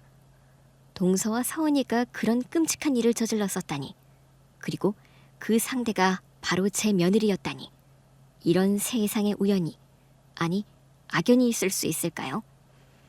저는 믿을 수 없다는 듯 제 며느리를 바라보았는데 며느리의 얼굴에는 그동안 겪었던 아픔과 상처가 그대로 스며들어 있는 듯했습니다. 우리 세아가 그게 정말이니? 동서와 서은이가 그런 못된 짓을... 그럼 너는 그동안 그걸 알고도 우리 집에 시집을 온 거니? 네, 어머님. 저는 모든 것을 알고 있었습니다. 처음 석훈 씨가 작은 어머니 댁 식구들 사진을 보여주면서 친척이라고 소개했을 때부터요. 저는 작은 어머니랑 서은이를 보자마자 바로 알아봤어요. 아니, 사실 어떻게 못 알아보겠어요? 그런 상처를 준 사람의 얼굴을 잊는 게 이상한 거잖아요. 며느리의 눈빛은 마치 모든 것을 꿰뚫어보는 듯했습니다. 며느리는 동서와 시조카가 자신을 괴롭혔던 사람이라는 사실을 알고도 이 결혼을 감행했다는 거였거든요. 사실 저도 처음에는 망설였어요.